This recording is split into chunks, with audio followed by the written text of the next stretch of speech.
Olá pessoal, olá internautas e espectadores. Está começando mais um Amazônia Interativa pela Web TV do portal Amazônia.com e pelo Amazonsat. O programa de hoje vai falar a respeito de conflitos indígenas aqui na Amazônia.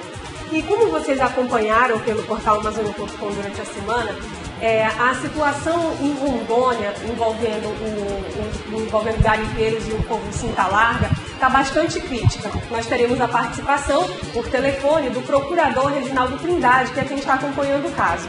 E como vocês também viram no portal Amazônia.com, a Polícia Federal deflagrou uma operação essa semana para combater a exploração ilegal de ouro, principalmente nas terras Yanomami e em Roraima.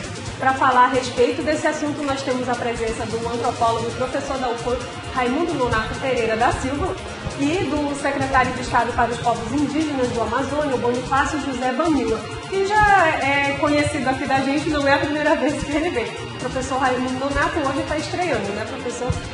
Pessoal, bem-vindo, viu?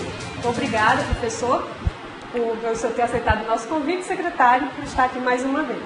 E eu vou começar fazendo uma pergunta bem simples para eles. O que são os conflitos indígenas aqui na Amazônia e quais são as principais causas?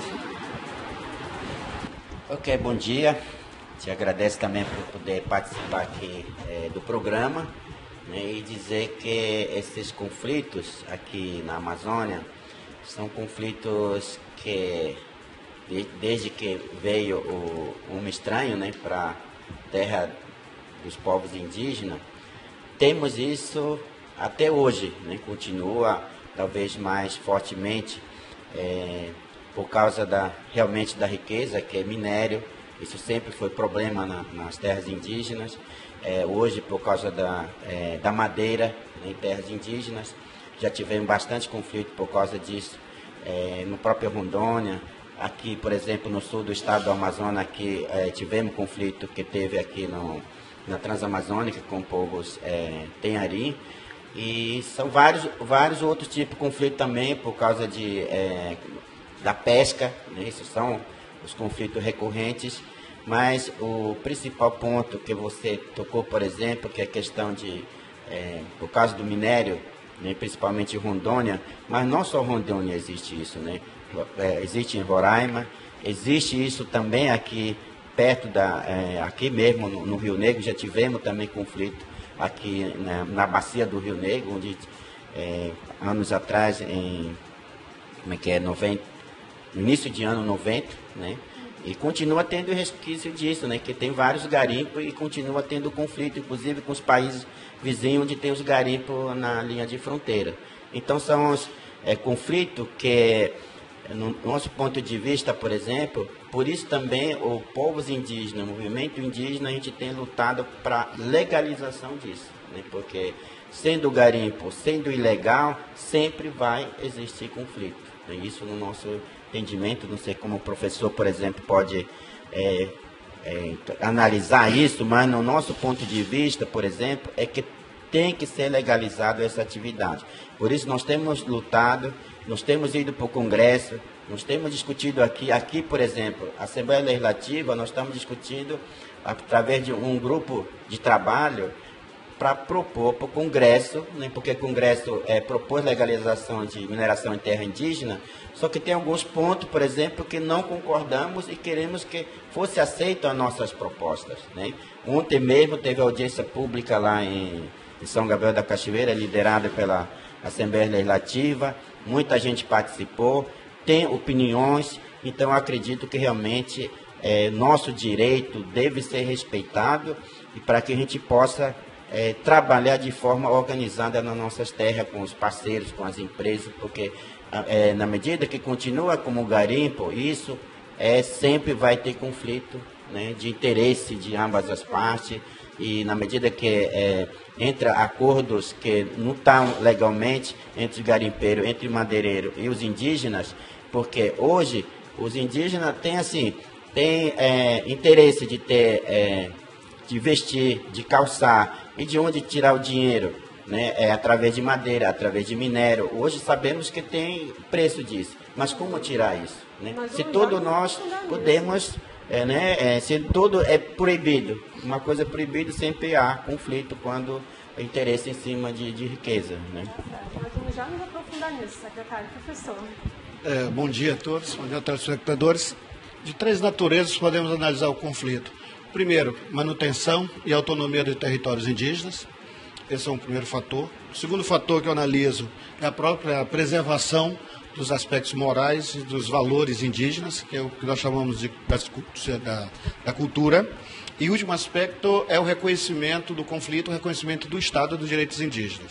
Quanto ao primeiro, nós observamos que há uma luta dos povos indígenas desde o período colonial para garantir ter autonomia sobre os seus territórios. Esse é um conflito que gera outros conflitos e as demandas econômicas e políticas com relação ao Estado. Então nós temos que ter ciente que é uma luta em que os indígenas procuram, de uma forma ou de outra, garantir seu território, garantir a subsistência dentro dos seus territórios. Esse é um ponto. Então é necessário a intervenção e o diálogo junto com o Estado para que isso seja efetivado. E o segundo é que, geralmente, quando não há uma garantia da manutenção da autonomia dos seus territórios, começa a ter valores e referências que acirram os conflitos internos e externos. Os olhares também se estranham. Tá? E um desses fatores que, às vezes, são latentes, como esse que nós está sendo recorrente a gente observar, dos cinta-largas, mas nós fizemos também uma análise aprofundada sobre a questão dos Parintitins Tenharim, no sul do Amazonas, como também dos Yanomamis. A gente tem que identificar a natureza do conflito para que nós possamos entendê-la e intervir. E o último aspecto é justamente a questão do conflito do Estado de Direito. Há uma garantia do direito constitucional da preservação e da valorização dos indígenas na Constituição, porém, a instrumentalização disso efetivamente de forma prática, ela fica distante. Isso acirra o conflito, gera expectativa dos indígenas, às vezes, e isso, às vezes, não consegue o próprio movimento estabelecer um diálogo com o Estado para intervir. Então, eu creio que são esses três momentos em que o conflito deve ser analisado. Primeiro, a questão da autonomia do território. Segundo, a questão da preservação dos valores culturais. E a terceira tem a ver com o reconhecimento do direito, porque o não reconhecimento do direito também gera conflito e a contestação e tudo mais. Um exemplo dessa, de Rondônia, a intervenção do Ministério Público para garantir os direitos coletivos. Certo. A gente vai já voltar a tocar nesse ponto da autonomia dos territórios e na legalidade da exploração econômica, mas antes eu quero que os nossos espectadores internautas vejam aí as matérias que deram origem ao programa de hoje, foram bastante acessadas, bastante comentadas, foram temas bastante repercutidos ao trava-língua durante a semana. Olha só, tá aí. Opa! Essa daí é a de Rondônia, né? Ok. E aí, olha, a da operação da Polícia Federal. Não, ainda é em Rondônia, exploração madeireira. Ok, então. Agora nós vamos ouvir a entrevista que o procurador Reginaldo Trindade, lá do Ministério Público de Rondônia, nos concedeu por telefone. Ele falou um pouco mais a respeito da situação lá. Vamos ouvir. Bem, a situação atual é a pior possível. Pior, inclusive, do que estava há 11 anos atrás, em abril de 2004, quando nós tivemos um incidente mais triste até agora, quando 29 pessoas morreram. E está pior porque os mesmos ingredientes que haviam naquela ocasião, ou seja, a riqueza embaixo do subsolo do território cinta-larga, milhares de pessoas interessadas em roubar, em espoliar os índios passando toda sorte de privações e um governo omisso. Então, quer dizer, todos esses ingredientes que estavam presentes naquela ocasião, eles ainda estão presentes até hoje. E hoje ainda tem um agravante. A agravante de que a questão cinta-larga está absolutamente invisível. Então, a grande imprensa nacional praticamente se desinteressou pelo caso. O caso esfriou entre aspas, né, porque ali é um barril de pólvora que a qualquer momento pode explodir. E por conta desse esfriamento, entre aspas, o governo simplesmente se desinteressou. Se é que já teve algum interesse algum dia. Mas o fato é que o governo não está nem aí, nem sabe não quer nem saber da questão Cinta Larga. Então, a situação atual é muito grave, muito terrível. Atualmente nós temos aí centenas de garimpeiros dentro da terra indígena, eles estão armados, estão ameaçando os índios, estão desdenhando das autoridades, das instituições. Então, assim, basta que um índio que não costuma levar desaforo para casa, basta que um índio entre numa discussão com um garimpeiro desse, um atira, um puxa flecha, briga, e aí a guerra pode acontecer uma tragédia. Então, assim, a situação é muito grave mesmo. A interferência do garimpo, dessa exploração ilegal, é muito grave, a pior possível. Então, prostituição, doenças, ganância, arma, tudo quanto é coisa ruim está entrado nas terras do povo Cinta Larga. O povo Cinta Larga está à beira da extinção por conta disso, se não física, pelo menos étnica, cultural. Então está se desintegrando completamente os valores, as crenças, tudo, absolutamente tudo, por conta do maldito garimpo. E o que fazer em face desse cenário todo? Bem, basta que o governo federal cumpra a Constituição e as leis do país. Enquanto não for pensado e executado um plano de vida para o povo Cinta Larga que permita que eles verdadeiramente deixem de ser reféns do crime organizado, nós ficaremos aí sempre com essa ameaça de uma nova tragédia, de nova matança, enfim. A situação toda é muito grave mesmo. Eu agradeço a participação do procurador Reginaldo Trindade e a assessoria do Ministério Público Federal de Rondônia por terem concedido essa entrevista para a gente. Como nós ouvimos aí, a situação parece realmente bastante crítica lá, né? Mas, gente, outra coisa que foi bastante discutida esse ano, e foi inclusive tema da mobilização nacional indígena lá em Brasília durante a semana do Dia do Índio, foi a PEC 215. A PEC 215 ela pode acirrar ainda mais situações como essa que está acontecendo lá em Rondônia, envolvendo o povo Cinta Larga, e como essa que não é de hoje que a gente ouve falar a respeito da exploração de ouro em terras Yanomamis, lá em Roraima. A gente volta para aquele ponto da legalidade, sim, né? Exatamente. Como eu falei, o PEC, o que ele traz, né? Exatamente porque o PEC, além de ele querer repassar a responsabilidade para o legislativo, o que traz? Quer rever os limites do território, né? E também trata dessa questão, como eu falei, porque hoje o indígena, nós indígenas, a questão é que assim, o governo realmente continua querendo tratar o indígena, apesar de demarcar a terra, as condições e os que indígenas querem viver, ele está fora das leis que amparam o indígena, né? Por exemplo, território. É demarcado o território? Sim, mas depois o que queremos? Educação, saúde, desenvolvimento, geração de renda, como qualquer outro cidadão. Só que, como eu falei, só que não existe as leis que legaliza ou regulamenta atividades econômicas, né? Hoje, o indígena quer que o filho estuda, quer ter melhoria a condição de vida também. E com isso, por exemplo, o Cinta Larga, ele sabe que há minério lá. E as leis dizem que tudo é proibido trabalhar. Sabendo que existe uma coisa de valor na sua terra, eu estive, inclusive, na Cinta Larga, na época que teve aquele conflito, né, onde teve morte de 20 e pouco pessoas lá, onde, por exemplo, o cacique fala assim, ninguém convidou vocês, né, para entrar na nossa terra. Isso falando para o governo, né? Antes, eu não precisava de sal para comer meu assado, ele fala assim. Hoje eu não consigo comer nem carne, nem peixe assado sem sal. Isso é culpa de quem, né? E falou também, hoje eles têm lá para sustentar a comunidade deles, a televisão, várias coisas que adquiriram. Quem que vai dar dinheiro para poder sustentar o que eles conseguiram ter hoje? Quando chega no governo, sempre dizem que não tem dinheiro.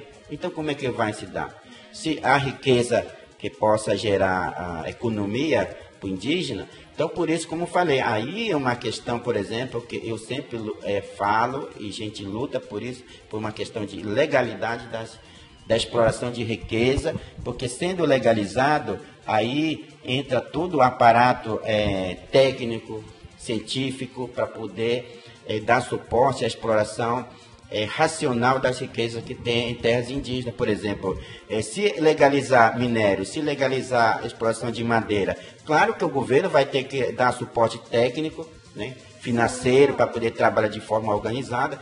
Nós temos exemplo bem sucedido de várias experiências que se tem nessa área, por exemplo, em países que tem, né, tem Canadá, onde a exploração bem organizada, aí se trabalha de forma organizada, né? Aqui mesmo, o programa Waimiri Atuari que tem aqui, que recebe royalties, tem um bom trabalho através do programa. Então, assim, eu vejo que a saída é isso. Não é dizer que não pode. Não. Por exemplo, operação de polícia, vai lá, mas depois vai embora, vai ficar lá o povo de novo. Né? Então...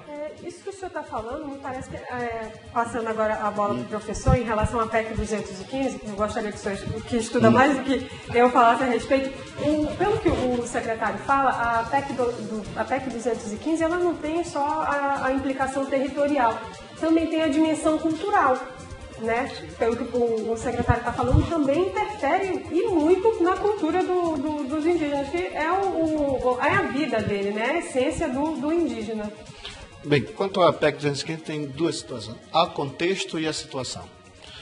É bom que a gente pense e reflita o seguinte ponto.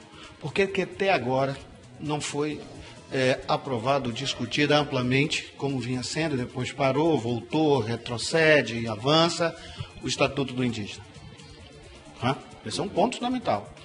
Em alguns aspectos, nós estamos com o Estatuto de 1973, em alguns aspectos, mesmo com o advento da Constituição, que se a gente olhar a Convenção 107 de 1957, ela é um espelho posterior do que vai ser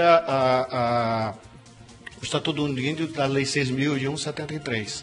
E nós tivemos, em 1989, a Convenção 69, que foi ratificada pelo Brasil em 2004.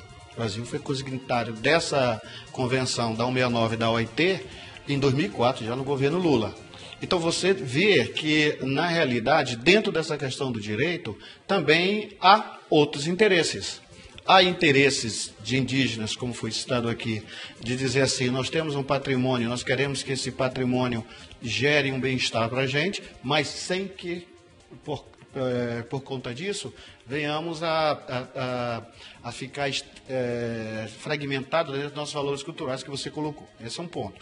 O segundo é que, geralmente, quando há um desenvolvimento econômico, os olhos se voltam justamente para as questões minerais. Não é só a questão, isso é o que eu ressalto, não é só a questão do ouro, porque geralmente fica a questão do ouro e do diamante em alguns pontos, como do Yanomami, como do Cinta-Larga, a questão do ouro. Mas existe muito mais do que questão de ouro. Existe questão de minérios que são extremamente estratégicos para o desenvolvimento do país. O nióbio, né? Essa área que tem de Roraima e atravessa o paralelo para São Gabriel da Cachoeira, aquilo é riquíssimo em minérios que são estratégicos para o país. E há uma pressão internacional de economias se desenvolvendo, principalmente o mercado chinês, que tem interesse nesse minério. E o Brasil precisa fazer caixa sobre isso. E as empresas fazem pressão sobre isso. Há pressão lobistas das empresas mineradoras para a flexibilidade de mineração em terra indígena. Porém, a discussão fica simplesmente na exploração, mas não fica analisando outros aspectos em relação a isso. Há povos que, com experiências que são traumáticas, como é o caso de Yanomami, os Yanomami, durante 2, 3 décadas, são vítimas, e como falou bem o Bonifácio, hora e outra, a Polícia Federal retira garimpeiros de Roraima. Na década de 90, a questão do rio Calburis, onde tinha mais ou menos 17 balsas de garimpeiro, foi uma ação. Quer dizer, os traumas ocasionados nesse período ainda estão lá, as doenças venéreas e tudo mais, a dependência do povo Yanomami. Então, quer dizer, nós temos uma série de conflitos oriundos disso e que, às vezes, os agentes interessados não se apresentam diretamente. Então o conflito ele não coloca em risco só a vida em si, né? Também tem toda uma perda, né? Toda uma consequência funesta. Né? E coloca também em xeque o próprio país, porque nesse momento de fragilidade econômica você tem que fazer caixa vendendo os seus bens minerais. É só a gente lembrar, já fazendo uma retrospectiva de memória, o que foi a década de 80 e de 90, quando o Brasil estava em crise. Era conflito de extração de mogno lá no sul do Pará, era o avanço do agropastoril em Rondônia, no sul do Amazonas, era a entrada de invasão de garimpeiro, 40 mil garimpeiros em Boa Vista, tá? Inclusive reportagens sobre isso. Você pode puxar na internet. O que era Boa Vista, na realidade, era um celeiro de conflito, Rondônia. Você tem também a questão de conflito madeireiro no Alto Solimões, o crime do capacete, na década de 80. Tá? Quer dizer, você tem no Rio Negro, a Serra do Traíra. Quer dizer, você tem uma série de situações em que, na crise, para fazer caixa, você acaba vendendo a sua riqueza, o seu patrimônio, sem ter uma estratégia. Eu acredito que isso que é o importante, é o governo federal discutir as estratégias para como, de uma certa forma, dar tranquilidade aos povos indígenas, sem que isso se torne mais uma agressão, para não repetirmos o caso que é do Cinta Larga. Porque o Cinta Larga não é coisa nova. Como bem falou o procurador, ela está pior do que anteriormente, porque aumentou a dependência e as relações internas. Agora, interessante que você vê, se garimpeiro retira diamante de Cinta Larga, quem compra esse diamante? Para onde vai? Que riqueza essa está saindo? Há uma fiscalização do Estado? Então, isso que deve ser questionado também. Né? E qual é a proteção que está dando a esses territórios, esses indígenas? Até porque terras indígenas são patrimônio da União e que deve ser usufruto dos indígenas. Exatamente. Inclusive, o professor, exatamente nesse ponto. Se está sendo trabalhado, será que estão pagando o preço justo desse minério, por exemplo? Aí que está, realmente, quem que está comprando? Né?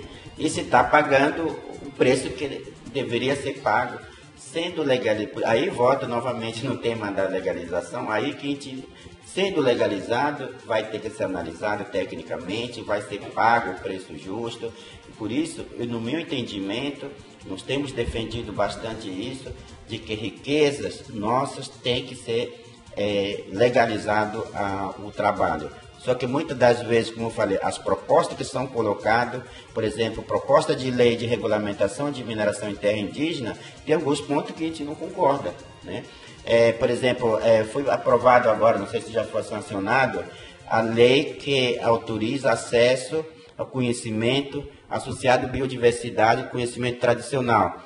Temos lá também um ponto que, assim, no momento que o governo deveria, por exemplo, ajudar, aí conflita o nosso direito, porque interesse de quê? Das indústrias, novamente, das empresas grandes, e acaba não respeitando o direito que temos, apesar de o Brasil ser signatário desses vários tratados e convenções, onde nosso país, recepcionou isso, são as leis que valem hoje, mas ao mesmo tempo o próprio Congresso, os nossos representantes no Congresso acabam aprovando, dando mais interesses econômicos de grandes empresas de que realmente amparar os direitos que temos como indígenas em cima do nosso conhecimento, em cima da riqueza que tem nas nossas terras. Né? Tá certo. Gente, o nosso programa é curtinho, a gente está chegando ao fim dessa edição, mas eu vou pedir antes que os nossos convidados façam as considerações finais a respeito desse assunto. Começando pelo professor Raimundo Nonato. Bem, a gente vê o seguinte,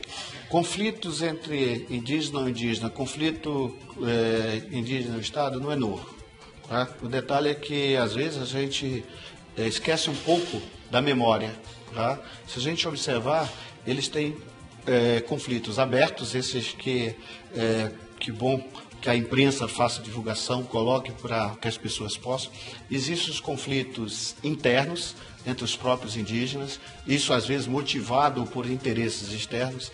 Há conflitos também na ordem de como executar os trabalhos, isso é em decorrente justamente da falta de metodologias adequadas para consultas, porque você tem uma população indígena só do Amazonas, 67 povos, com diversos intercâmbios, diversos contatos, então é necessário ter metodologias adequadas. Muito complexo. Há problemas de conflitos que não aparecem, como o próprio alcoolismo no Juruá, né, principalmente em Jerunepé, dos Colinas, Canamari, e que ninguém também intervém, o governo federal. Há conflito de ordem econômica, há conflito de ordem política e também conflitos por dois motivos, né? Principalmente em relação ao Estado, seja ele em seus níveis municipais, estadual e federal. É justamente que o Estado não busca o consenso. Na realidade, o Estado, pelo que eu analiso, às vezes ele motiva indiretamente os conflitos na medida em que ele se ausenta do diálogo e de buscar intervir na solução. O que nós estamos lidando são com seres humanos que têm um patrimônio, um conhecimento tradicional milenar e, na realidade, nós não estamos conseguindo fazer com que o Estado tenha ouvido para desenvolver esse potencial a favor do próprio Estado. Esse é o dado. E a autonomia dos territórios indígenas, ela é ameaçada justamente por essa questão da PEC. Tá? Na realidade, o que os índios, no meu ponto de vista, e ouvindo os Yanomamis e outros, o que eles querem é ser felizes e viver sempre como eles viveram. Obrigada, professor. Então, por isso que a nossa luta, inclusive aqui no Brasil, na América Latina, o que quer é viver bem, que é diferente de viver melhor. Viver com qualidade. Viver com qualidade, porque viver melhor é você ter coisas e coisas e materiais.